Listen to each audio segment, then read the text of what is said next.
find other great podcasts like this one at podmoth.network.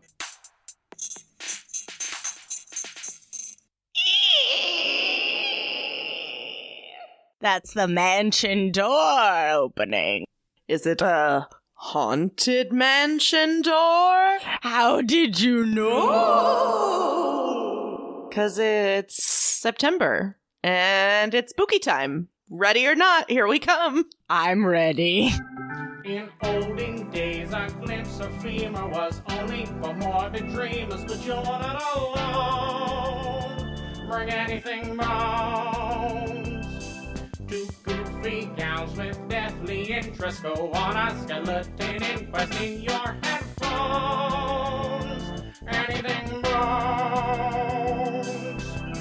Hello and welcome to Anything Bones. I'm Sophie Misfortune Schwartz. And I'm Katelyn Ghoulie Hart. And we're your ghostish hostish with the mostish. That's right, people. It's September. It's Ron Randy. It's time for ghosts. My brain didn't quite process the phrase Raw and Randy as it normally does, so I thought perhaps those were people for a moment. Like, are you... Where is Raw? Because we all do know Randy. Yeah. I hope to never meet the two in the same room. That sounds like a great morning show that I would hate. Raw and Randy in the morning. At like 6 a.m., just like, ugh. But yes, it is the spooky season. The leaves are beginning to turn. Hopefully the weather gets a little bit colder because I'm sick of this damn heat. I'm sick of the smoke. I know Yeah. it's not as bad here as it is in other places, but when's it going to end? I don't know. It's not as bad as it's been in some years. We're not... Sure. I mean, we did get a red sun one of these days, which was fun and spooky. Not good for the environment, though. No, definitely not. And not good for the people breathing in that soot air. That's the real scary thing about this time of year. Yeah. The cat Minnie wanted to go out on the balcony, and I let her a little bit, but I had to limit it because I was like, it's really yucky out here. Like, I don't know. I don't want your tiny lungs to collapse. Yeah, I was telling Joe that to keep the dogs' outside time limited because of their little doggy lungs. Mm-hmm.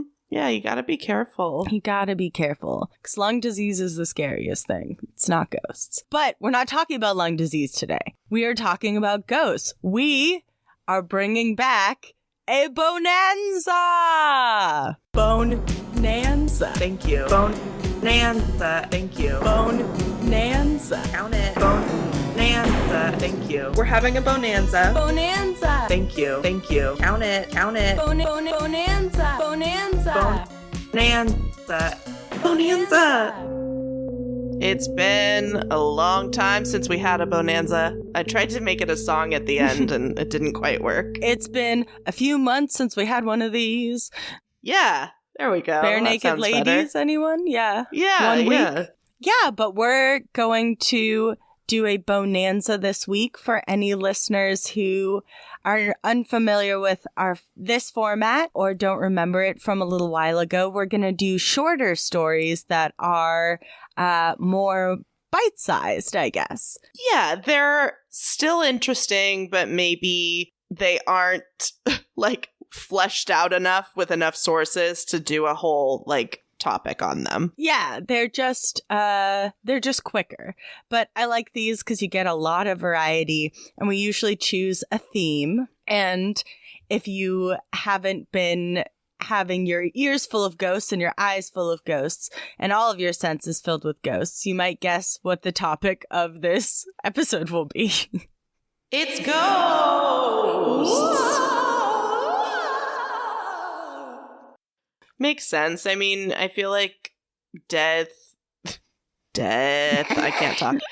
Dead people and ghosts, it all, ghosts don't have bones, but like they used to. But they are the result of bones, one might say. Yeah.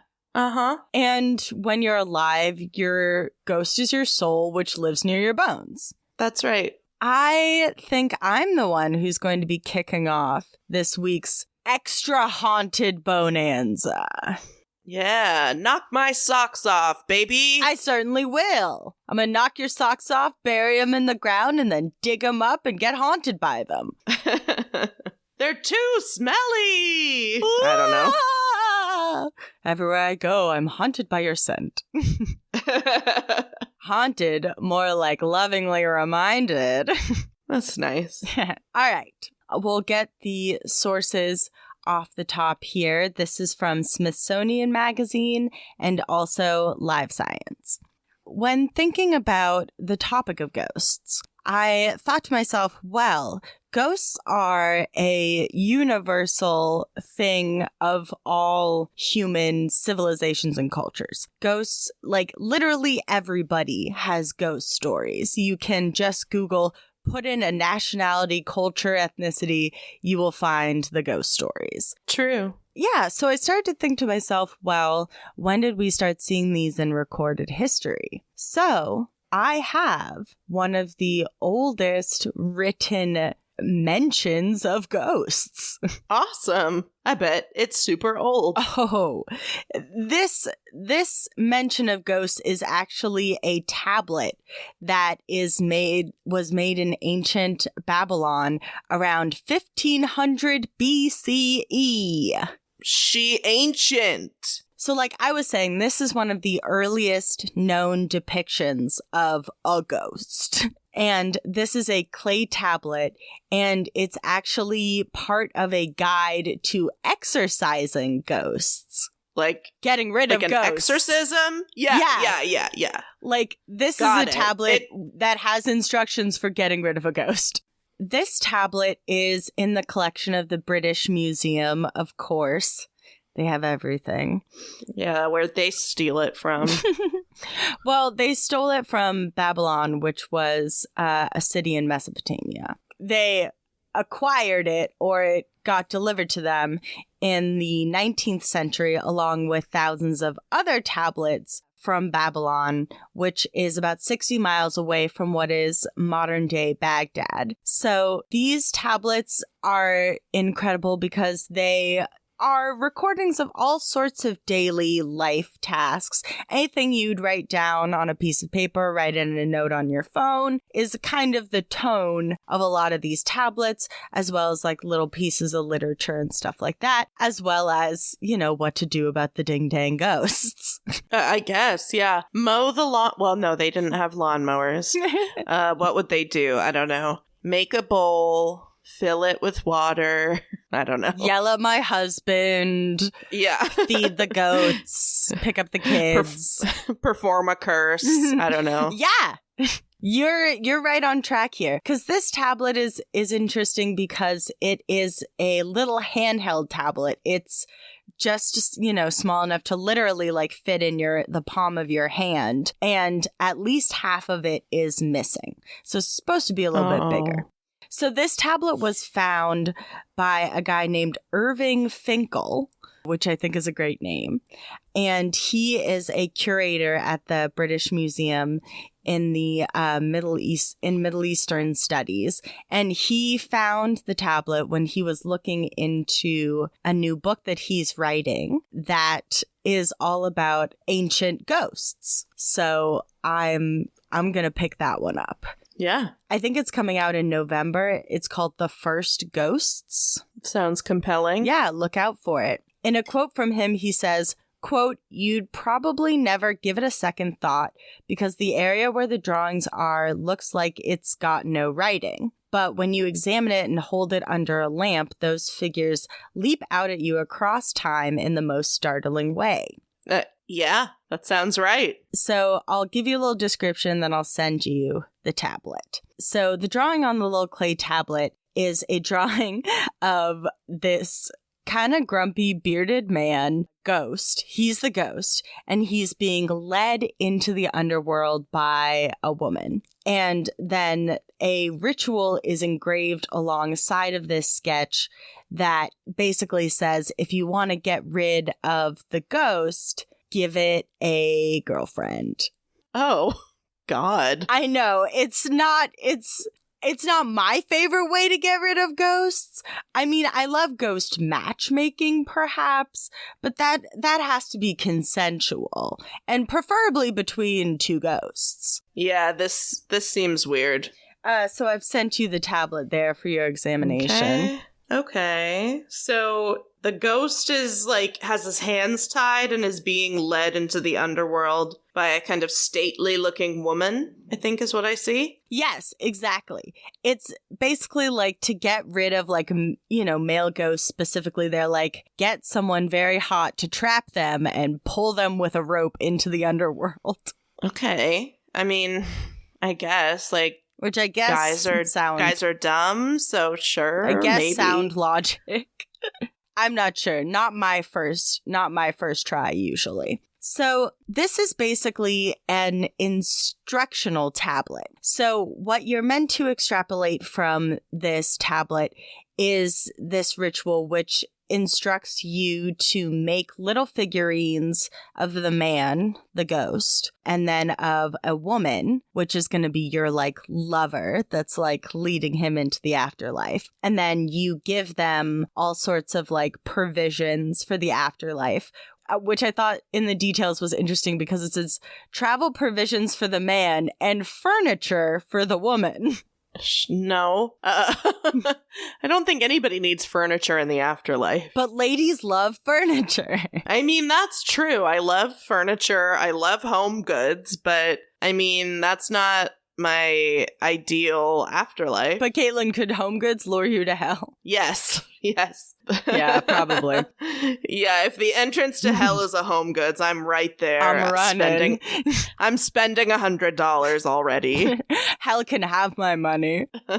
So you build your little figurines and you give them travel provisions and furniture. So does this, I'm sorry, I don't know if this is the right question, but does this scenario work for any type of ghost? I think this is quite specifically like, I think I read in one of the articles that it is for a family member or like pesky male ghost. Okay, so it's kind of specific. Yes, it is kind of specific. Okay. I'm not sure if this would work on all ghosts. I don't think this would work on... Like Moaning Myrtle, this wouldn't do it for her. No, not unless she is interested in ladies. Then maybe. Well, but I don't know. So yes, this is a rather specific ghost ritual that we're doing. And what you basically do is you take these figurines and you bury them together at sunrise while reciting the correct spell. Unfortunately, this tablet, like I said, is incomplete,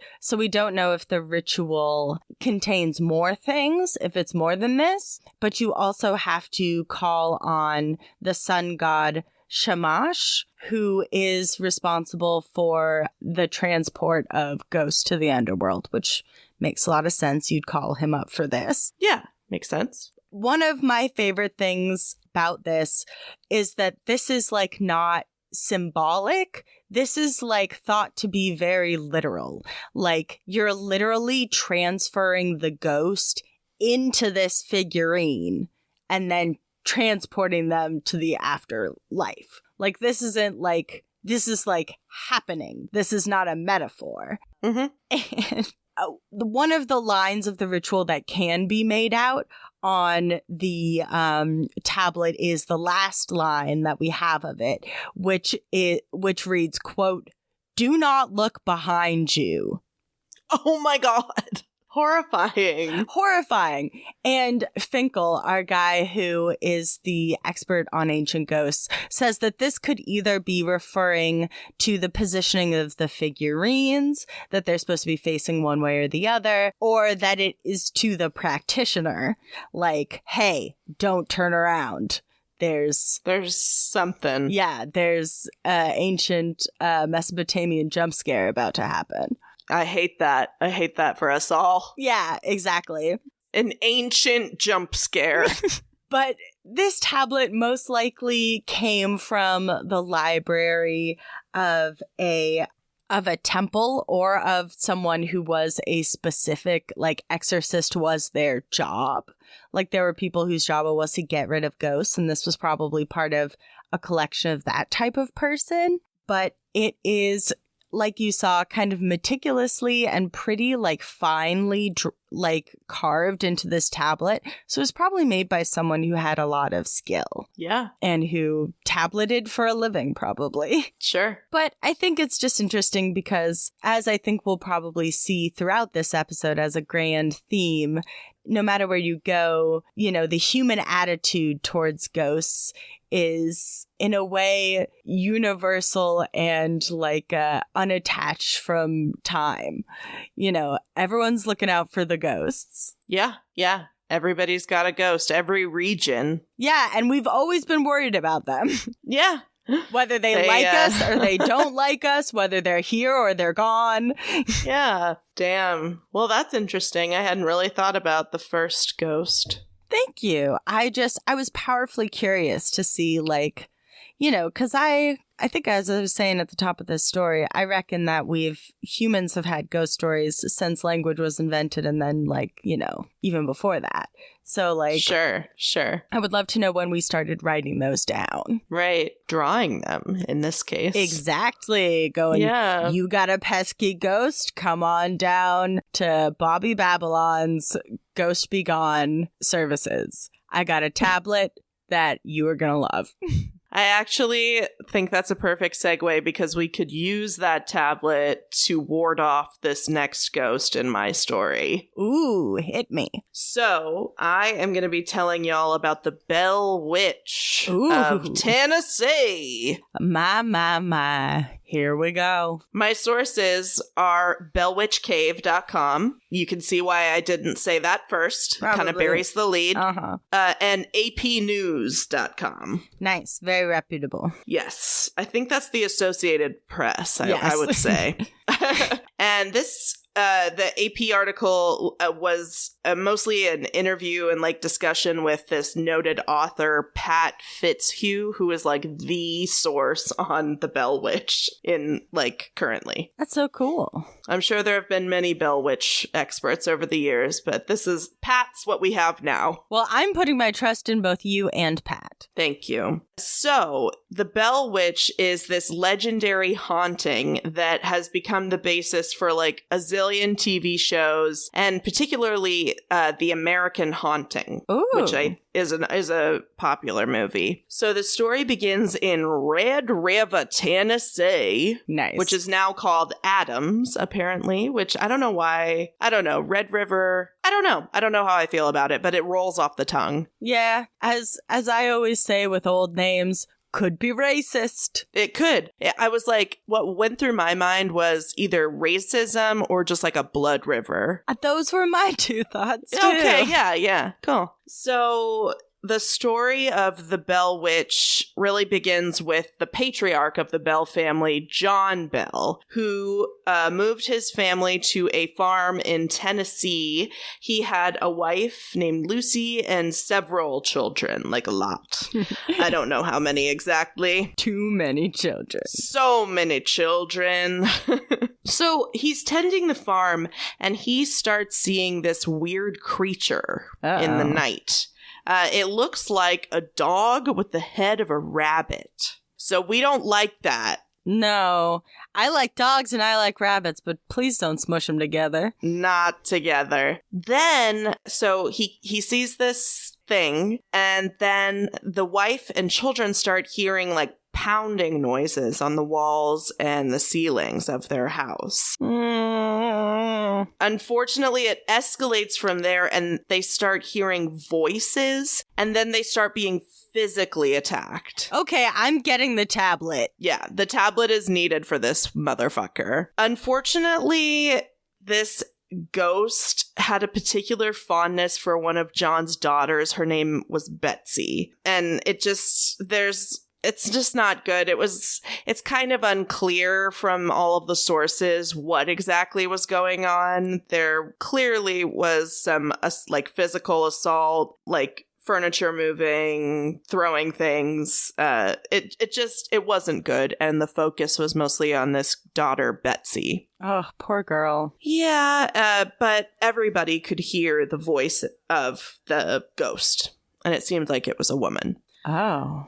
So word of this craziness does spread through the community, and eventually, as so many times we've seen, people just show up. They're just like, hey, here I am. They're like camping outside this farm and just hoping to catch not a glimpse of the Bell Witch, but like maybe have I don't know, catch whatever, have an experience with the Bell Witch. I don't know. People have another thing throughout time. People have zero tact.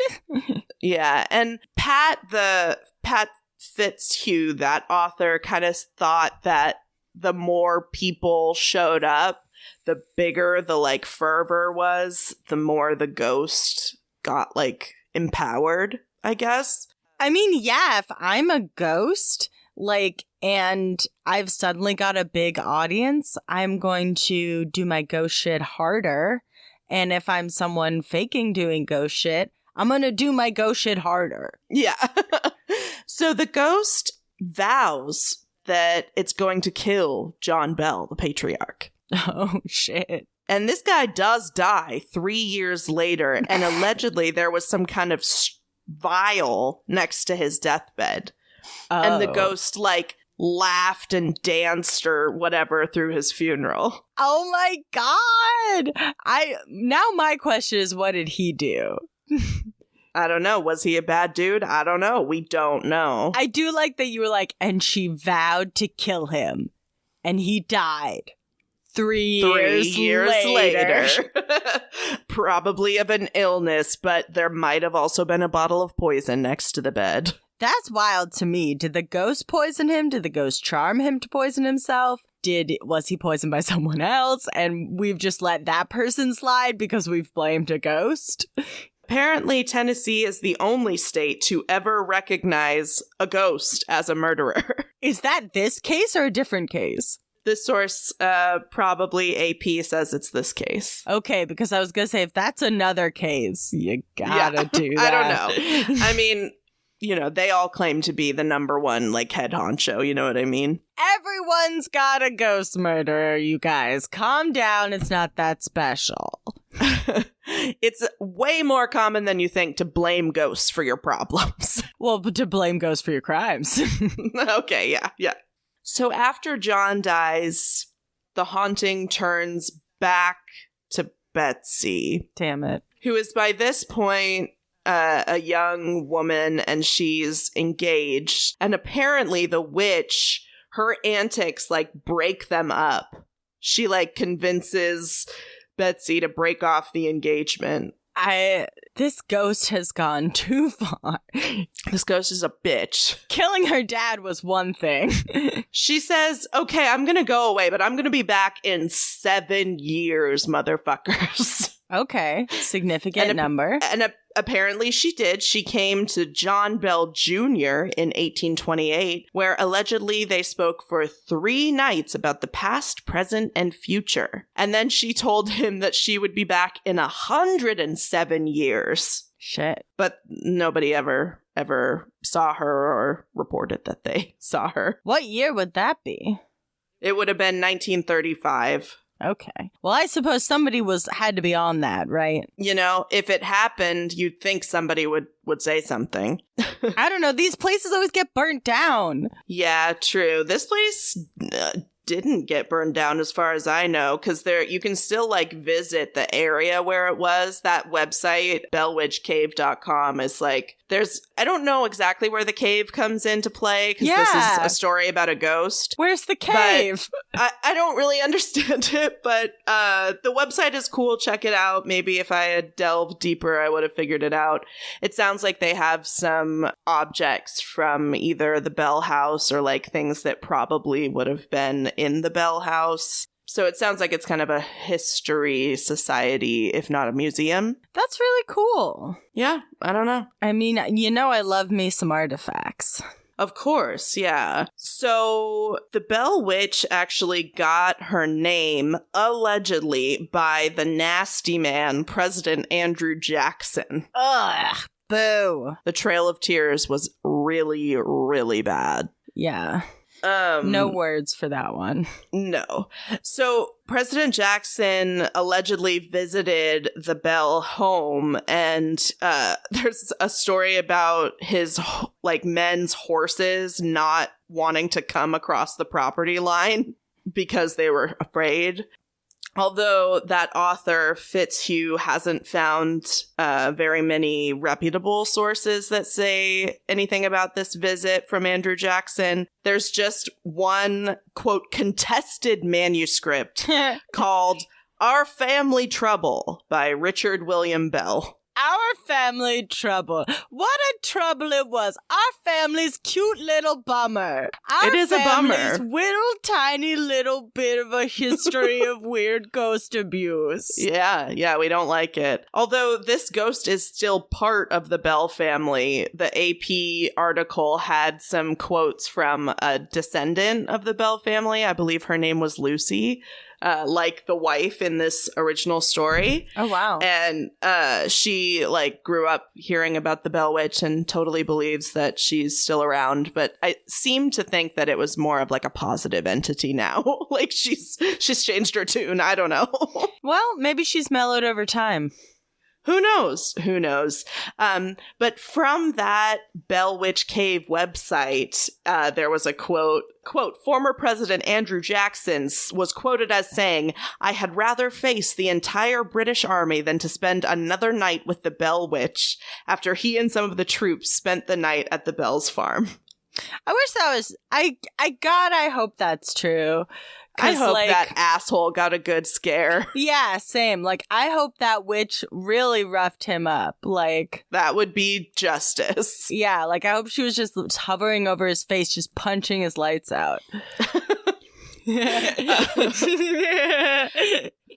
So, there are lots of theories about who the Bell Witch, what it is, who it was. The most kind of popular theory is that it was the spirit of the Bell's neighbor, Kate Bates, or Batts, Batts, who apparently was cheated in a land purchase, or thought she was. Yeah. If that's the case, she really went all out for that grudge. I mean, when it's a matter of real estate, you gotta hang on hard. Yeah, apparently. But yeah, no one really knows what happened, but it is a very interesting and very recorded ghost sighting or experience. And I would like to go visit these caves. I don't know where the cave comes in again, but I want to go. Yeah, I gotta know what part the cave plays. I would love to go to that area. That sounds amazing. I love that there are descendants still around today that feel her presence, positive or negative. Yeah. I'm glad it's more positive. Right? We love that. Yeah, I don't love that she spent a lot of her time torturing a little girl, but, Okay, so the website for the historic Bell Witch Cave says there are guided cave tours, and you can go on the Bell Cabin tours. So it seems like there's a cave, but then you can also look at the cabin and, quote, experience the beauty of a Tennessee landmark while learning the folklore of America's most haunted family. Wow. So there you go. Mystery kind of solved. I still don't get it, actually. It sounds like there are caves on the property, but maybe they don't play into this story as much. I don't know. This is the next mystery we're solving. What the fuck the caves have to do with it? That's it. That's Bell Witch for you. Wonderful. Well, that was really spooky. I was fully spooked by that. Sorry. That's okay. Let's come off of that with something a little sillier. Okay. If any of these things are silly. Would you like to hear about a cursed gem? Yes. It's not the Hope Diamond, is it? No, we've already done the Hope Diamond, right? Yeah. This is the cursed sapphire of Delhi. Okay, where is Delhi? India. Okay, yeah, that makes sense. So my sources for this are vulcansforge.com, which seems to be a gemstone website, and Atlas Obscura, of course. So the funny thing about this, the Delhi purple sapphire, or the cursed Delhi sapphire, is already a misnomer. It's an amethyst. Okay, yeah, that's okay. It was stolen from India during the rebellion of 1857. And since its removal from India, it has caused its owners nothing but horrible misfortune. Yikes. And normally I would say that something like this almost does not belong with ghosts. But this gem seems to have a personality. Like, there seems to me to be a kind of sentience to this curse. Oh, is she feisty? She's feisty. Okay. 'Cause she's stolen. Okay, yeah. That'll make anybody feisty. So this gem, of course, now is in the hands of the British Museum? Yeah. Oh my God. How'd I know? Well, the National History Museum in London. Okay, But sure. Something over there. Same difference. It was stolen by the British. Yeah. So a cavalryman named Colonel W. Ferris is the person that is said to have brought this amethyst back to England after it was taken from the Temple of Indra in Kanpur. And it's super beautiful. I can send you a picture of this stone because it's pretty big. Here's a picture. It's absolutely gorgeous, but you should not steal other people's precious gems. Oh, wow. Yeah, I would steal this because I love amethyst because that's my birthstone. So I'm like, yeah, I'll steal the shit out of this. Ooh, you would live to regret it, Caitlin. Oh, why? I want it. Well, when our friend W. Ferris possessed the stone after having brought it back to England, he ended up losing almost everything he owned and his health rapidly deteriorated. Okay, sounding less and less appealing by the minute. A similar fate was also hailed upon his son, who inherited the stone, who encountered misfortune throughout his entire life. He even tried to give it to a friend. That friend, I'm so sorry, but that friend ended up unaliving themselves. Ooh. And then willed the stone back to the son. That is, whoa. Damn. This is what I mean by the stone has a bit of a a terrible sense of humor. That is scary. So in 1890, a guy named Edward Heron Allen gets a hold of this stone. The son of W. Ferris finally ends up getting rid of it, I think, when he himself beefs it like destitute. Good job, stone. So Edward Heron Allen was kind of like this, like one of those like dandy British Renaissance men of the 1800s. He like didn't have like a job. His like job was to be like a rich fancy man. And his hobbies included writing books on violin making, palmistry, and translations of Arabic literature. Oh, I'm surprised by the last one. You have to be kind of smart, I would think, to do the last one. The last one is an academic pursuit. The other two are flim-flam. Yeah. So after acquiring this stone, almost everything in his life seems to be going wrong now. He's not having as fun living his fancy rich dandy man life. So he decides to give the stone to a friend who's a singer. And she suddenly loses her voice and never sings again. Oh, God. Yeah. So he is like, I've had it with this stone. It's ruining my life. It's ruined my singer friend's life. So he decides, I'm going to chuck it in the Regent's Canal. Uh-oh. And he does. And then 3 months later, a jeweler, having had it given to him by someone who was dredging the river, returns the stone back to Heron Allen. That stone is like, you thought you seen the last of me, bitch. Exactly. This stone is like, you try to get rid of me, that ain't possible, bitch. Wow. So he ends up saying about this beautiful cursed amethyst, he says that it is, quote, accursed and stained with blood and the dishonor of everyone who has ever owned it. Yeah, sounds pretty bad. In the end, he had it put in a bank vault, locked in 7 like consecutive boxes. Oh God. So he puts that in the bank vault, and he's like, don't open this until 33 years after my death. And then he ends up dying in 1943. And his daughter is like, well, I'm not going to wait that long. So she waits 3 years after his death, and she ends up giving it to the museum. And there is actually a note inside of all of these boxes that says, quote, whoever shall then open it shall first read out this warning and then do as he pleases with the jewel. My advice to him or her is to cast it into the sea. End quote. Damn. And he did try. And he did try.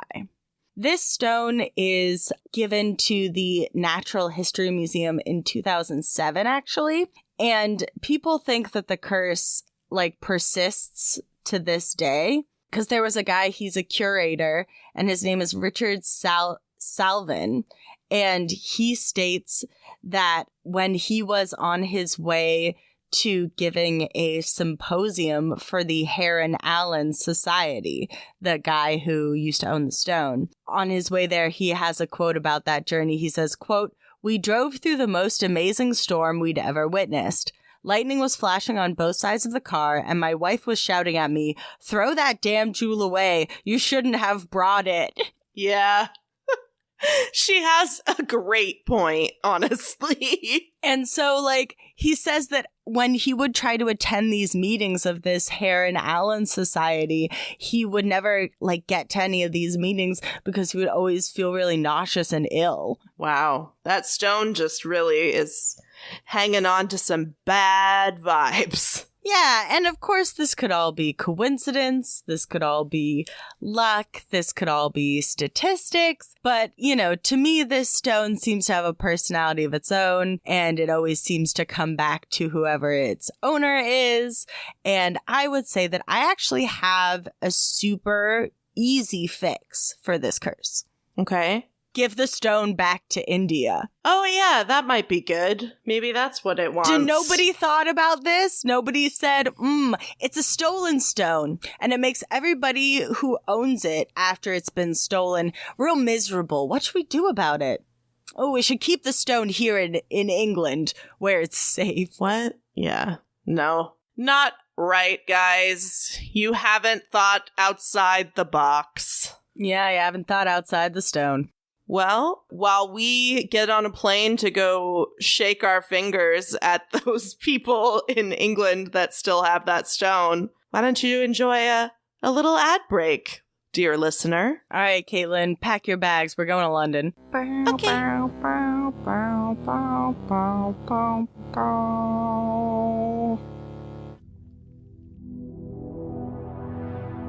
Hey, Twisted listeners, I'm Cindy. And I'm Diva, and we are the Twisted Listeners, a weekly podcast about murder and lists. Each week, we cover 10 cases that all fall under a specific topic, which we also choose weekly. Past topics have included family annihilators, murderous moms, mysterious and spooky deaths, online predators, and other truly twisted topics. We cover many well-known cases, but we also love to sprinkle in some lesser-known murders, so there's always something new and surprising in every episode. So, if you love lists and true crime as much as we do, then we're the podcast for you. Join us for some twisted tales and interesting topics every week. And remember, stay off our lists. And I hope you'll think about it next time you take a stone that's not rightfully yours, motherfuckers. Yeah, you little crumpet sniffers. Sorry about your queen. Actually not, because she was an imperialist. Yeah. The queen was a cool figure, but a deeply conflicting figure. Problematic lady. Yep. But she gone. So for my next Bone-anza topic, because I don't think we've said Bone-anza quite enough in this episode. No, we really need to harp on the Bone-anza a lot more. For my next Bone-anza, I'm going to talk to you about the Lemp family mansion. I can't even talk. No, I'm going to be talking about the Lemp family mansion. Ooh, spooky. Very spooky. Just want to say for this Bone-anza, there is a lot of talk of unaliving. So if you can't hear about that, maybe skip ahead on this one. So sources for this were Medium and letsroam.com, which is how I stumbled upon this story. So the Lemp family story kind of picks up for us in 1838 when Johann Adam Lemp came to St. Louis from Germany, and he made a grocery store. And one of the most popular things he had in his store was his homemade beer. And it was so popular that he ended up ditching the store and going with a brewery and opening that up a couple years later. And then over time, they get the Lemp Western Brewing Company, and the brewery's going, but then there's also a pub attached. So even though they had the brewery and the pub, there wasn't a ton of space. So they ended up using a limestone cave for a lot of the storage for like beer stuff. And that's just a little tidbit that'll come back later. I feel like we've heard of people using caves for storage before. Yeah, it's cool. It's dark. It's probably not going to be disturbed. Anyway, so this member of the Lemp family, the OG Lemp, Adam, he died on August 25th, 1862, and he was a millionaire at the time of his death, which, like, you don't really hear that a lot in the mid-1800s. Yeah, that's probably quite a bit of money today. Yes. So Adam's son, William Sr., takes over the brewery, and eventually the whole thing covers about 5 city blocks. So it's a big fucking space. So now they've got plenty of space. They don't need the fucking cave. Nice. But they use it anyway. So in 1876, the family purchases a bit of land near the brewery and constructs their mansion. So this has 33 rooms, and they call it a Victorian showplace. A Victorian showplace? That's what my quote said, that's what my source said. Victorian showplace. I don't know. I just kind of like it. I think I can see it, you know? Yeah, that's what I will be calling my apartment from now on. The Victorian showplace. There you go. Would you care to come over? Yes, of course. To your showplace. Yes, it's haunted by me. And there was a tunnel that went from the mansion, like the basement of the mansion, into the caves, which then went into the brewery. That's awesome. Yeah, so you've got a lot of space now. Well, you got a lot of room for shenanigans. Exactly. Once there was modern refrigeration services, they didn't need to use the caves as much. And so they built a theater and an auditorium and then a swimming pool and a bowling alley. So, just your classic late 1800s favorite items in a house. That's wild. All in the caves. I mean, I don't know exactly how much of that was in the cave, but this mansion was lavish and it had a very large basement. So while everything's going great with the brewery, this mansion is being built. They're expanding all the time. Unfortunately, in 1901, they suffer the first of many, many tragedies in their family. William Sr.'s favorite son, my source says, which is Jesus, really? Nobody should be saying their favorite son. Drive-by burn on the other sons. I mean, I'm guessing that he was the oldest because he was the heir, but he died of heart failure at the age of 28, just out of the blue. Oh, that's horrible. Very sad. Absolutely. And of course, after Frederick died, William Sr. was very distraught, and he didn't really want to be involved in the business and be with the public. I guess he lost a close friend named Frederick in 1904, and his mental and physical health just continued to spiral. And in February 1904, he unfortunately killed himself at his mansion. Oh, I'm sorry to hear that. It wouldn't be the last time, unfortunately. So after William Sr., his death, the son William Jr. took over the business. And unfortunately, he wasn't as savvy as William Sr. was. He was kind of a party guy. He spent a lot of time entertaining friends in their awesome cave basement, which, I mean, hard not to. I mean, if I was his friend, I would be like, hey, when is the next party in your cave basement? I want to go to the bowling alley, I want to go to the pool, and I want to watch a movie at the end of the night. Exactly. Perfect night. He allegedly had a son with another woman, and there is a rumor that has persisted until the present day that this boy was hidden in the attic of the mansion and lived out his entire life in the attic. What? Allegedly, and this is really shitty, allegedly he had Down syndrome, which, if this is true and you put somebody with Down syndrome in an attic, that's absolutely appalling and disgusting. That's hideous abuse. I know. Of any person. So a former nanny and a chauffeur were interviewed by a historian who confirmed the existence of this boy. So, I don't know. Seems like he probably existed, which is very sad and must have had a very sad existence. So we're in 1906, and William Jr.'s mother dies of cancer. And at the same time, some of the other breweries in the area form this company together and create a lot of competition for the brewery. William Jr. divorces his wife, and then World War I comes around, and the brewery is just not working out. Things are really bad. Personal tragedies in the family, and then the war, and business is just not going very well. William Jr. is retreating more to the mansion, just kind of like his father did. He married another woman in 1915, and then in 1919, what do we have, folks? We have Prohibition. Oh, that's a hard one for a brewery. Who is already suffering. It just... Ooh, oofa doofa. Yeah, basically, the Lemp family...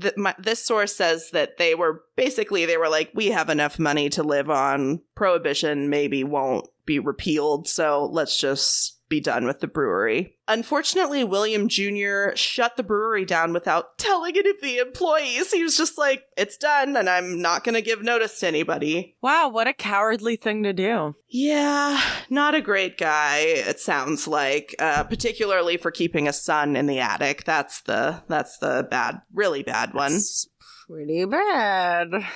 Unfortunately, in March 1920, William Jr.'s sister takes her own life, and then William Jr. himself also takes his own life a couple years later in December 1922. I wonder if there's a history of mental illness, maybe. It could be that, or it could be the mansion, because they all died at the mansion. Ooh. Another brother, Charles, takes over the remodeling of the mansion, lives there for a while, allegedly with the illegitimate child of William Jr. Hopefully he let him out of the goddamn attic. Can you imagine if he didn't know he was up there? Yeah, but unfortunately, in the end, Charles also kills himself. So this mansion is one of the most haunted places in St. Louis because 4 members of the same family killed themselves in the same way in the same house. Oh. And it's tragic. It's horrible. I don't like talking about it, but I'm also really fascinated by it. What the fuck was going on there? Yeah, I think, it's hard to say. I'm a woman of science, but I'm also I think when you have a place like that has absorbed maybe generations of depression or, this type of abuse that poor kid suffered, Mm-hmm. if that's real. And I think these places can maybe soak up this energy that is predatory and negative. Yeah, and, exactly. And ghosts. And ghosts, yeah. So this place was fucking haunted as hell. So it fell into disrepair for a little while after the family had all died. But then eventually it was restored into a dinner theater, restaurant, and bed and breakfast. How pleasant. Yeah, divine. So ghosts appear and then vanish. There are voices that come out of nowhere. Glasses like fly off the bar.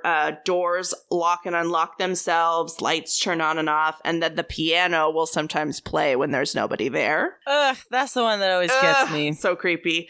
The 3 areas that have the most activity in the house are, I guess, the stairway and then the fucking attic. And then the basement is sometimes referred to as the gate of hell. That sounds like it would have a couple of ghosts in it. I think it would. And is that because they died down there doing work for the Lemps? Is that who knows? Why is it haunted? What happened down there? I don't know. People have seen a little boy staring out of the window in the attic. And some ghost inspectors. Sorry. Ghosts. Yeah. They kind of are. Some ghost I did it again. Is that not what they're called? They're called investigators. I like ghost inspectors. So a ghost... Inspector? God damn it. Ghost investigators will leave toys in a room in the attic and draw a circle around it. And when they come back, the toy is never inside the circle. Ooh. On a lighter note, the Lemp mansion may also be haunted by the family dog. Aw. And you can go. It is open for visitors. You can even stay the night there.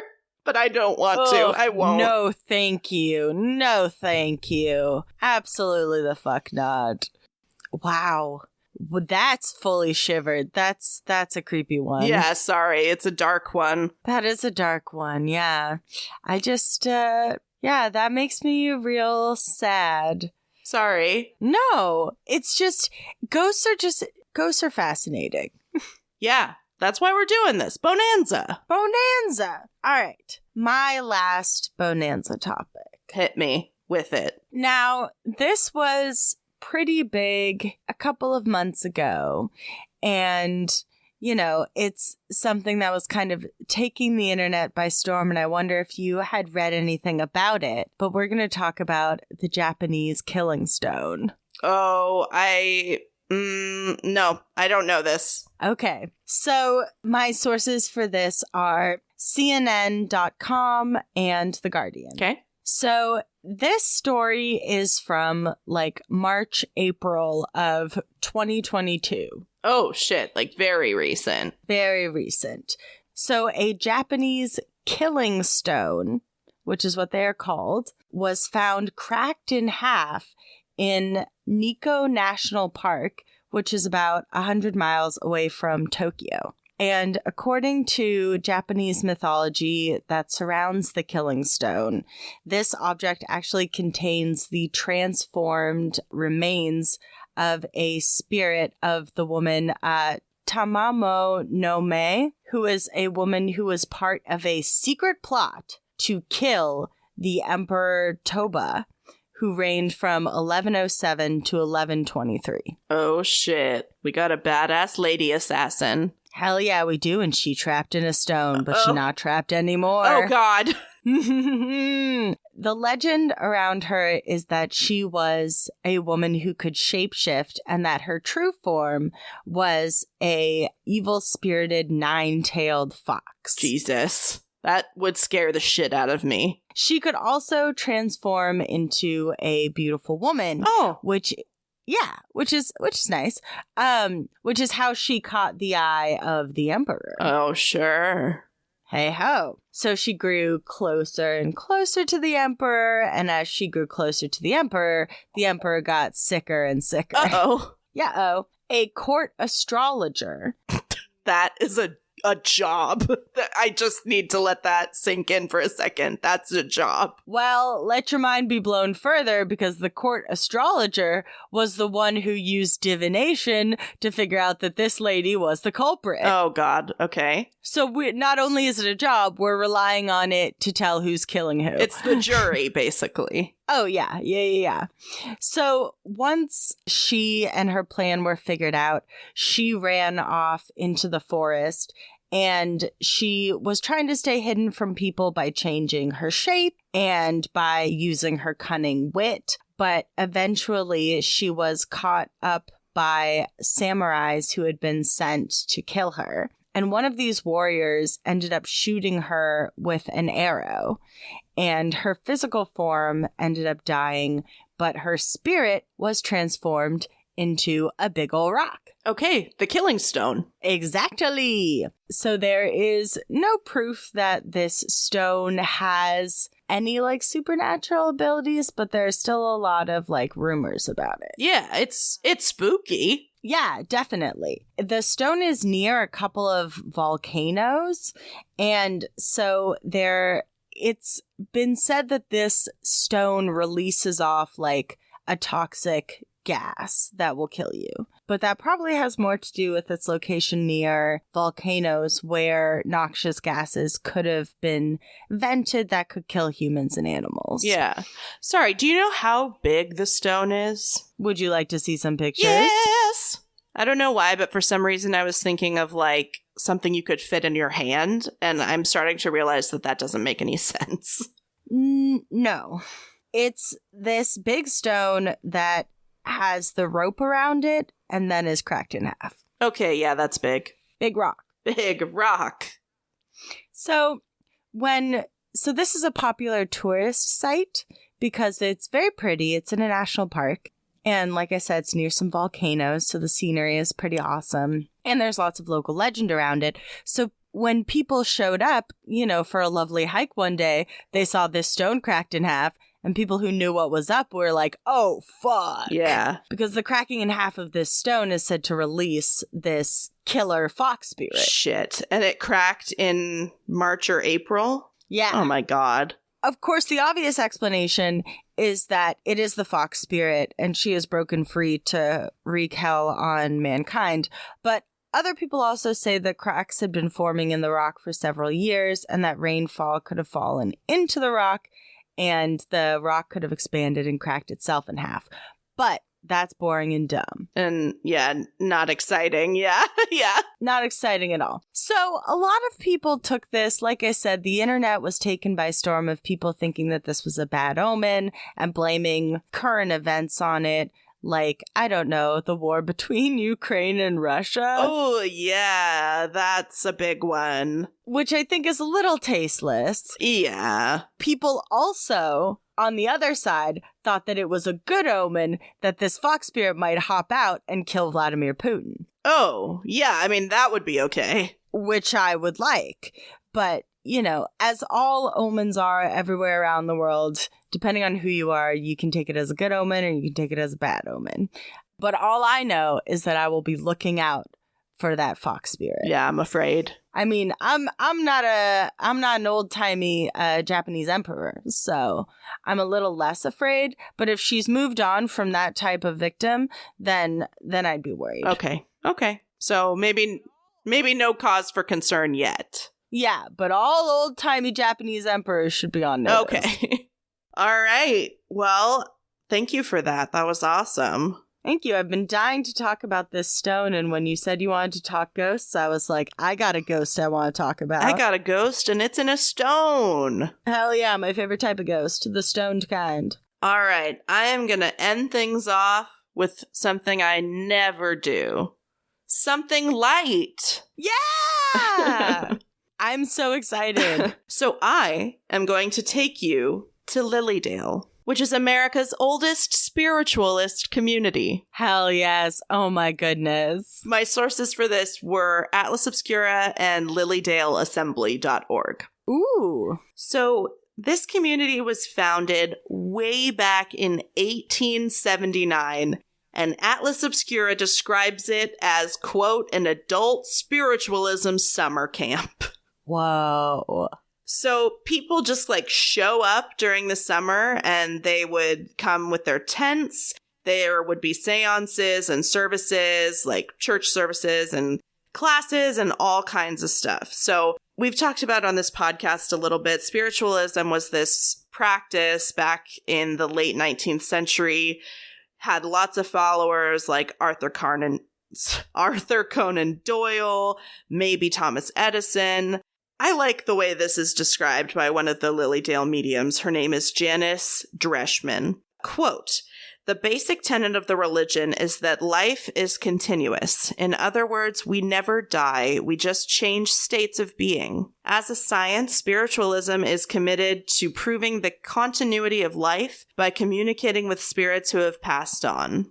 I don't necessarily like that she called it a religion and a science in the same sentence. Yeah. But I get the message, and I appreciate that, and I don't see the harm in that. Yeah, definitely. I think it's a nice sentiment to believe that the soul or, you know, the spirit or whatever it is that like makes us, like lives on. But like, I don't know. I think that part that was really interesting to me is when she said, read the part about death again. Life is continuous, in other words. We never die. We just change states of being. I think that's an interesting thing to say. Yeah. Because, like, part of me believes that a soul goes on or a spirit, like, lives on. But, like, I believe death is a thing that everyone goes through. And so it's just interesting to hear someone be like, we never die. Yeah. Yeah. There's a comfort in that for sure.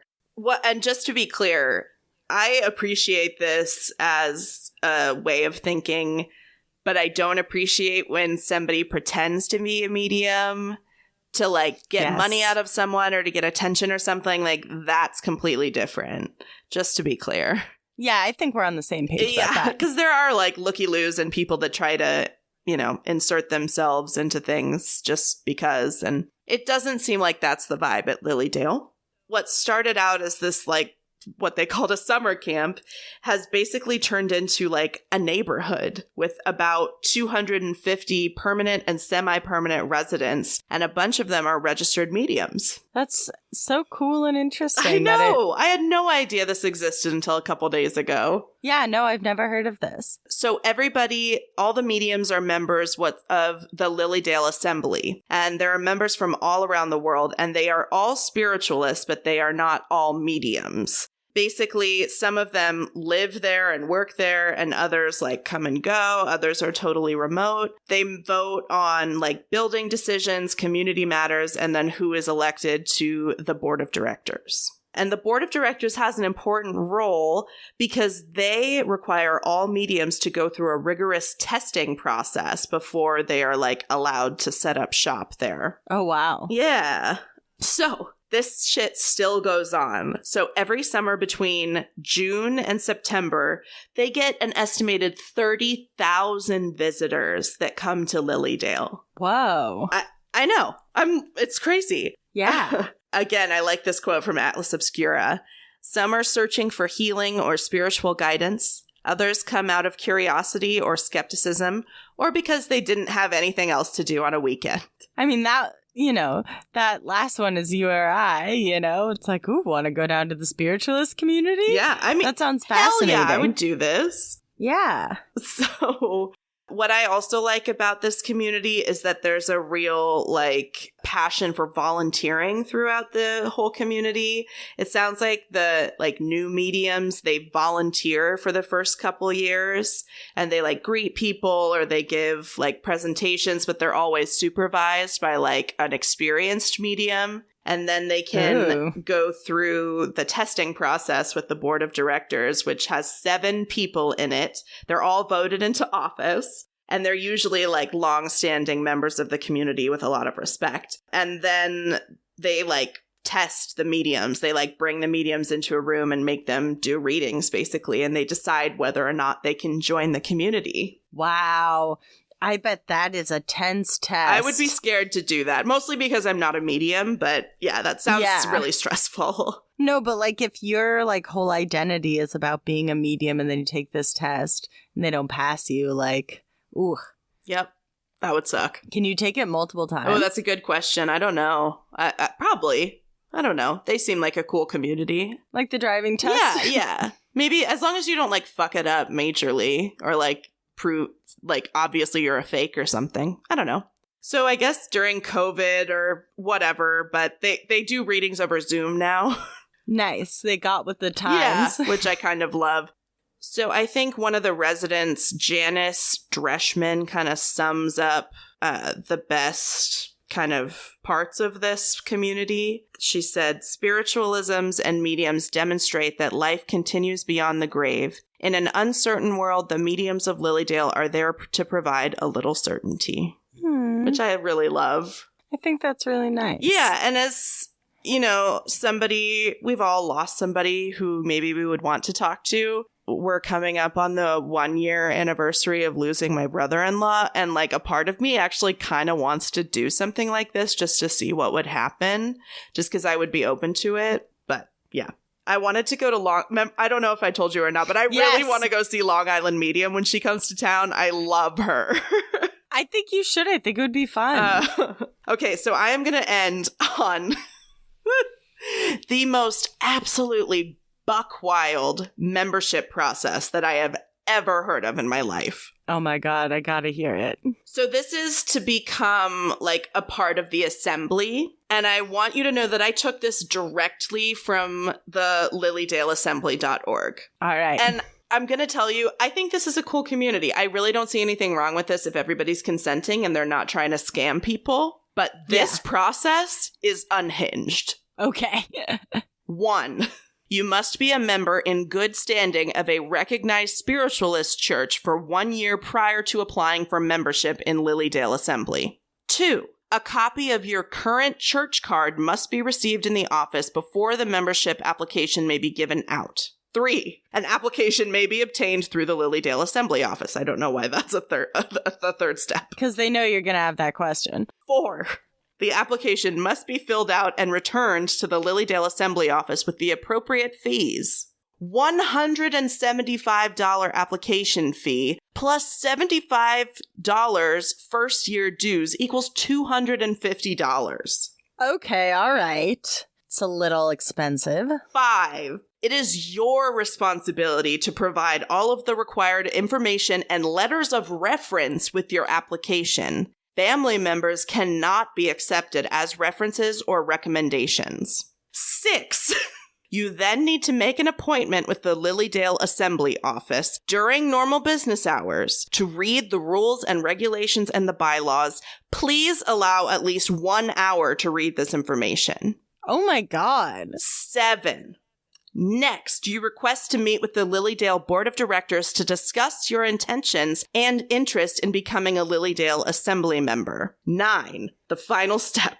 Or is it 8? Oh my God. Sorry. 1, 2, 3, 4, 5, 6. It's 8. 8. The final step. You will be notified promptly of the Lilydale Assembly Board of Directors' decision regarding your acceptance. Wow, they are rigorous. I know. Maybe unhinged was too strong a word, but this is like really intense. Yeah. Like, when you were first talking about it, I was like, well, I'm a witch. I'm not a medium specifically. But, like, you know, I was wondering, I was like, that might be cool to be a part of this assembly. Hell fucking no. I couldn't even join now if I wanted to. I don't have all the requirements. No, I don't even have, I don't even have step 1 off the checklist no, down. Neither do I. I'm not part of a spiritualist church. So the best we can do, Soph, is go visit. Well, I'd love that. Yeah, I mean, I'd be totally down. I don't think I said where this is located. It's in upstate New York. Ah, that makes a lot of sense. I was like, where on the East Coast is it? Yeah. But yeah, I'd never heard of that community. I think it's rad. I think you have to be really intense to be a member, but I would love to have a reading there someday, I think. Yeah, well, I mean, you know, me, I'm a bit of a I can be some skeptical sometimes. But, like, it seems like they only let in people who they truly believe really know their stuff. Yeah, I think I appreciate that there's some kind of, like, screening process. Like, I think, like, if there's such thing as a reputable medium, these people, I think, know how to find it out. Exactly. Yeah. Exactly. So As legit as it comes, maybe? Like, exactly. And they fucking started in 1879. How much more reputable do you want to get? yeah, they've been around. They've been around the block, these people. Although if you ask Houdini, they're all a bunch of phonies. Definitely. He hated the spiritualists. Yeah. I gotta be honest, I was surprised to know that it was even still around. I thought it was like something that had died out, no pun intended. I mean, I think after the big boom of the spiritualist movement, it's like way lessened, but I don't think that shit ever went away. Yeah. Like, Guess we not. got our, I think it probably, you could draw probably a direct line between that and like Ouija boards and stuff. Yeah. But yeah, What a wonderful bonanza. thank you for joining us on this ghostly bonanza. Don't look behind you. Apparently, there's a ghost behind you, and he is mad. Yeah, so get him on Tinder and get your tablet out because I want him out of the house by sunrise. But y'all don't have to leave by sunrise, but we will be ending the show. Thank you so much for listening, and make sure to check out photos from this week's Bonanza on the Instagram at Anything Bones Podcast. Also on our website at homes4turkeys.org And also, or .com. I think it's, I don't remember. .com. Is that even still a thing? Wasn't that over a year ago? Maybe. Oh, well. And also, just today, it's Wednesday, September 14th, we made the charts on the Good Pods app. We're like number 50 in the top indie true crime podcasts on that app, which is really fucking awesome. Yeah, which is so cool. Thank you guys so much for like supporting us on all these different apps. It means so much. Hell yeah. And anybody that hasn't written a review, or it really, really means a lot, and it helps us get noticed. So we'd really appreciate it. Yeah. And we hope you have a wonderful rest of your day. Please appreciate your bones and be nice to them for us. Bon voyage. Bye. I love you. Thanks for listening to Anything Bones. Follow us on Instagram or Facebook at Anything Bones Podcast, or email us at anythingbonespodcast@gmail.com. Thank you to Nick Kruger for our spooky music and Stephen Vetteroff At Chubby Scrubby on Twitter, for our jazzy vocals, and thank you to Camilla Franklin at Camilla Strader on Instagram. for our beautiful bony artwork. Please rate, review, and subscribe.